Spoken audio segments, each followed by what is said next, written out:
Well, my schools were definitely integrated, and I looked at the newspaper, and my parents did some civil rights activity, so I was definitely aware of the issues. I had black teachers in my schools. I took a bus from Philadelphia to St. Augustine. Greyhound Trailways, something, I don't know which. And I remember getting off the bus, and there was a black man working in the bus stop, and he went by the name Rabbit. I don't know his full name, but I went up to him and I said, how do I get to Florida Memorial College? It clearly triggered, and he said, I'll get you there. I said, I can pay for it. I'll get you there. I taught junior high school math. It was tutoring programs that got set up for students who had been in segregated schools, and to try to educate the students. And that's what I did. I lived with a woman named Lucille Plummer, who was very active in the all the civil rights issues. She was very active.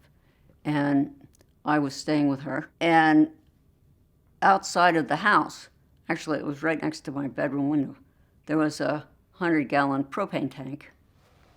And somebody put a beach ball full of kerosene under the propane tank and lit it. Now, as it happened, the propane tank was empty. The cap blew off, but it didn't explode, which was probably the objective. But a beach ball full of kerosene makes a powerful lot of flames. I mean, the flames were like 30 feet in the air. It was impressive, even though it didn't burn the house down. So it hit the newspapers. There were some theories that this might have been designated because there was a white girl living in this house. Or it could have just been targeted against Mrs. Plummer, who was a bulwark of the movement there. So I don't know.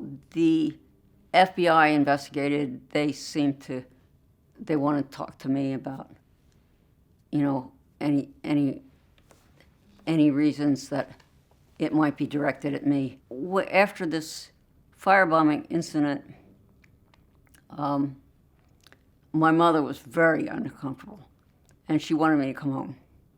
My parents found out about the firebombing.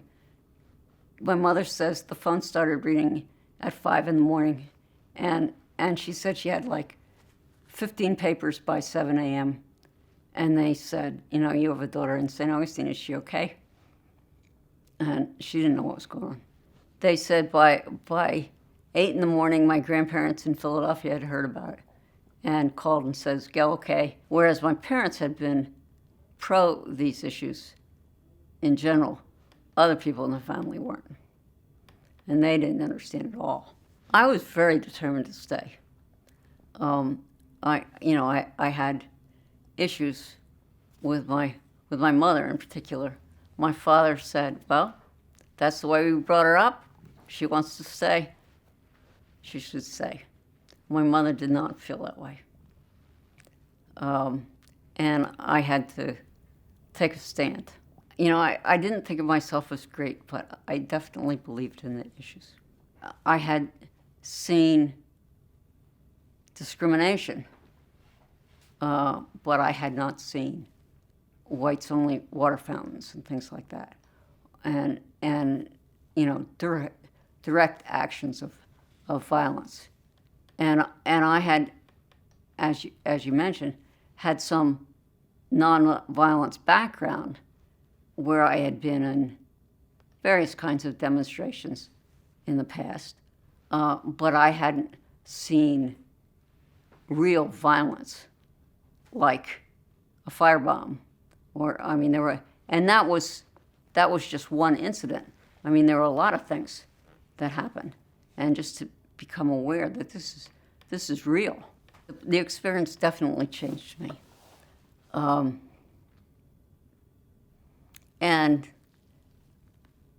I guess I have always been something of an activist. This very much taught me the power of nonviolence more than I'd been taught from my Quaker upbringing. That this is a major thing. I think we've made differences.